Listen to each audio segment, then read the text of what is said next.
ఓం సాయిరామ్ శ్రీమాత్రే నమః. అమ్మ బిడ్డలందరికీ నమస్కారం అండి. ఏం చేస్తున్నారు? ఎలా ఉన్నారు? అమ్మవారి దయ వలన అందరూ కూడా సుఖ సంతోషాలతో ఆయురారోగ్యాలతో ఉండాలని మనస్ఫూర్తి కోరుకుంటూ ఈరోజు వీడియోలో అమ్మవారి సందేశం గురించి తెలుసుకుందాం.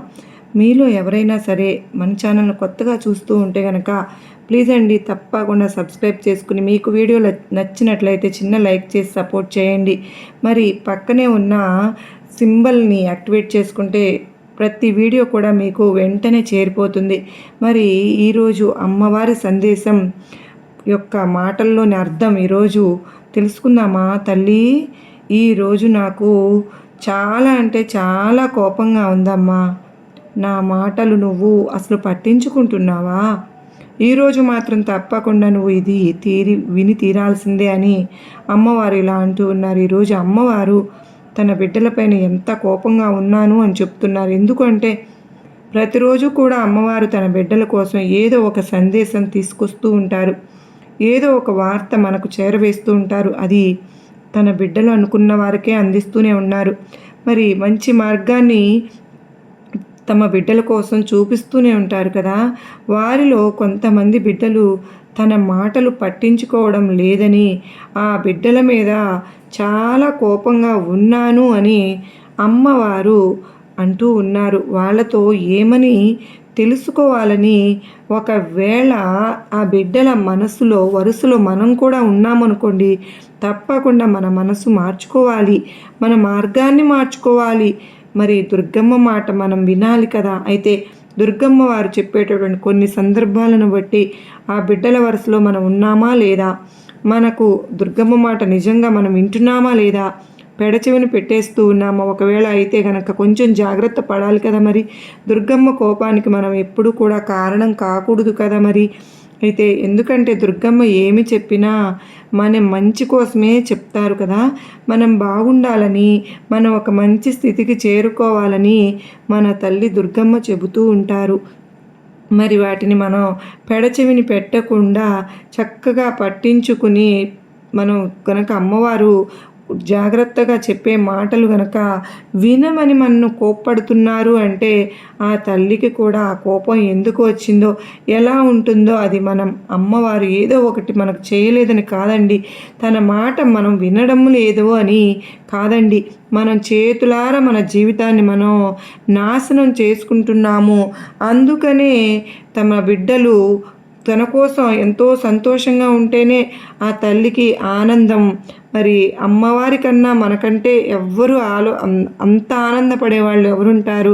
మనం సంతోషంగా ఉంటే నిజంగా ఆనందపడే వ్యక్తి మరి ఇంకెవరు ఉండరు కదా. మరి ప్రపంచంలో ఎవ్వరు కూడా ఉండరు. ఎందుకో తెలుసా? తన బిడ్డల కంటే అమ్మకు అంత ప్రేమ, అంత ఇష్టం. ప్రతిరోజు మనకు ఏదో ఒక మార్గం చూపించటం, మంచి శుభవార్తను తీసుకురావడం, లేదంటే మనం ఏ దారిలో వెళ్ళాలో చెప్పాల్సిన అవసరం అమ్మకు ఉంది. మనం ఒక్కరోజు అమ్మవారిని చేరుకుంటే ఆ తల్లి నా జీవితాన్ని మారుస్తుంది, నాకు మంచి జీవితాన్ని ప్రసాదిస్తుంది. ఒక్కరోజు మనం కోరుకున్న దానికి అమ్మవారు జీవితం మొత్తం మనం వెంట నడుస్తూ ఉంటారు ఫ్రెండ్స్. మరి ప్రతిరోజు తమకు ఎటువంటి ఒక మార్గాన్ని చూపిస్తూ మనకు ఉంటున్నారు. మనకు వచ్చిన బాధల్లో మన బాధల్ని వింటూ మనకు ఒక మంచి మార్గాన్ని నడిపించడం కోసం ఆ తల్లి ఎప్పుడు మన వెంటే ఉంటూ ఉన్నారు. మనస్ఫూర్తిగా మనం నమ్మితే ప్రతి దానిలోనూ మనకు అమ్మ కనపడుతుంది. ప్రతిరోజు తనకైనటువంటి ఒక మార్గాన్ని చూపిస్తూనే ఉంటారు. మరి ఆ తల్లి ఆ విధంగా మన పైన అంత జాగ్రత్తగా ఉన్నప్పుడు కనీసం మరి ఆ తల్లి చెప్పేటటువంటి మాటలు మనం వినవలసిన అవసరం మన పైన ఉందా లేదా? మనం ఒక్కసారి ఆలోచించుకుందాం. ఈరోజు అమ్మవారు అందుకే చెప్తూ ఉన్నారు, నీ మీద నాకు ఎంతో కోపంగా ఉందమ్మా అని. అది ఎవరిని ఉద్దేశించి? అందరినీ కాదండి అన్నది, కొంతమంది బిడ్డలను ఉద్దేశించి. వాళ్ళు ఎంతో అమాయకులు. ఆ అమాయకులు బయటకు వెళ్తే ఎంతమంది మోసం చేయాలని చూస్తూ ఉంటున్నారు.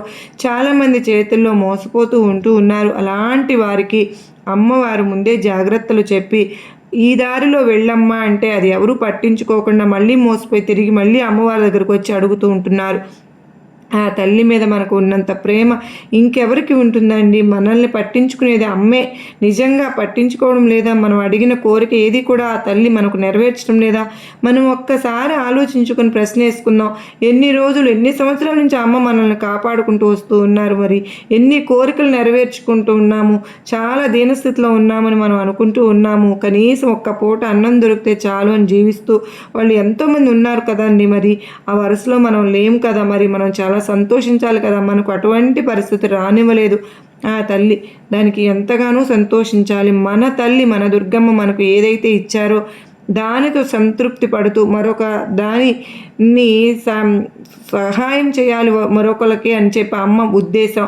మన జీవితాన్ని మనం తక్కువ ఎప్పుడు చేసుకోకూడదు. అమ్మ బిడ్డలను ఒక్క ఆలోచన ఉంటుంది. తన బిడ్డలు ఎప్పుడు కూడా 10 మందికి సహాయం చేసే స్థితిలో ఉండాలనే కోరుకుంటుంది. తన బిడ్డలు బాగుంటే 10 మంది బాగుంటారని ఆ పరిస్థితి తన బిడ్డలకు కల్పించడానికి ఆ తల్లి ప్రతిరోజు ప్రయత్నిస్తూ ఉంటారు. మనం తెలుసుకోవాలిగా. అంతే. మరి అమ్మవారు చెప్పేటటువంటి మార్గాన్ని మనం చూసుకోవాలి అంటే అర్థమవుతుంది కదా. మరి అయితే ఈరోజు అమ్మవారు ఎందుకు ఇంత కోపంగా ఉన్నారు? ఎవరి మీద కోపంగా ఉన్నారు? మరి ఎందుకు నిజంగా అమ్మవారి మాటలు మనం వినడం లేదా? ఒకవేళ వినకపోతే ఆ సందేశం విని జాగ్రత్త పడడం కదా. మన జీవితాన్ని మనమే మార్చుకోవాలి కదా. అర్థమైంది కదా. అయితే అమ్మవారు నిజంగా తన బిడ్డలతో ఏమంటున్నారు తెలుసా? తల్లి, నేను ఎన్నోసార్లు నీకు నా సందేశాలు పంపించాను, నువ్వు అసలు పట్టించుకోవడం లేదు కదా. ఎన్నిసార్లు చెప్పినా నువ్వు ఇతరులకు ఏది చేస్తే అది నీకు తిరిగి వస్తుంది అని నువ్వు విన్నావా? లేదు. నేను చెప్పిన ప్రతిసారి అలాగేనమ్మా దుర్గమ్మ సరే అని చెప్పి ఇతరులు ఏమైనా అంటే చాలు వెంటనే నువ్వు కోపంతో ఊగిపోతూ ఉన్నావు.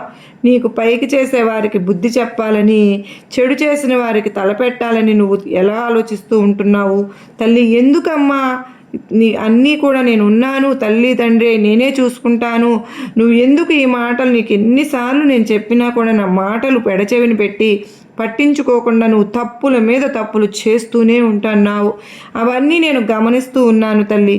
అందుకే నేను ఈరోజు నీ మీద చాలా కోపంగా ఉన్నాను. ఎందుకు అంటావా? నువ్వు ఎప్పుడైతే నీ జీవితాన్ని మార్చుకుంటావో అప్పుడే నీ జీవితం బాగుంటుంది. అందుకే ఇన్ని సందేశాలు ప్రతిరోజు నీకు పంపిస్తూ వస్తున్నాను. నీ జీవితం బాగుండాలి అంటే నీ మనసు మారాలి, నీ జీవన విధానం మారాలి. ఈ లోకంలో నిన్ను మోసం చేసేవారు ఎంతోమంది ఉన్నారు బిడ్డ. వారందరికీ చెడు తలపెట్టాలని నువ్వు ఆలోచించవద్దు. నీకు వారి గురించి నీకు అవసరం లేదమ్మా. వారిని నీ తల్లికి అప్పగించు, మిగతాదంతా నేనే చూసుకుంటాను. నీ ఆపద సమయంలో నేను నిన్ను కాపాడుకుంటాను. నా స్వహస్తాలతో నిన్ను కాపాడుకుంటాను తల్లి. నేను ఏదో ఒక రూపంలో వచ్చి నిన్ను మోసం చేసిన వారికి బుద్ధి చెప్తాను. అమ్మా, ఒక్క విషయం గుర్తుపెట్టుకో. నాకేమీ కాదు, నా తల్లి ఉంది అనుకుంటే నీకు ఏమీ జరగదు. అన్నీ నేనే చూసుకుంటాను. నువ్వు ఇప్పుడున్న పరిస్థితి అంతా కూడా మారిపోతుంది తల్లి. కనుకనే నీ ఆలోచనలు మార్చుకో. నీ ఆలోచన విధానమే నీ జీవితాన్ని మారుస్తుంటుంది. అన్నీ కూడా నీ ఆలోచనను బట్టే ఉంటాయని అర్థం చేసుకో. నీకు మంచి మాటలు చెప్పే ఈ దుర్గమ్మ అప్పుడప్పుడు మరచిపోతున్నావు కదూ. ఒక్కొక్కసారి నన్ను మొక్కుతున్నావు, మళ్ళీ నన్ను మరచిపోతున్నావు. బిడ్డ, నీకు వ్యతిరేకంగా ఏదైనా జరిగితే నాపై కోపం తెచ్చేసుకుంటూ ఉన్నావు. ఎందుకమ్మా? నీకోసం ఒక్కొక్కసారి జరిగింది దాని గురించి ఆలోచిస్తూ కూర్చోవడం అవసరమా చెప్పు? అనవసరం కదా. ఎందుకు తెలుసు తల్లి, జరిగిపోయిన దాన్ని ఆపలేం కదా. కనుక జరగాల్సింది ఏంటో ఆలోచించాలి. జరిగిన వాటి గురించి పట్టించుకోకూడదు. నువ్వు వాటినే ఆలోచించడం వల్ల నీకు కోపం వస్తుంది తప్పితే ప్రయోజనం ఏమీ ఉండదు.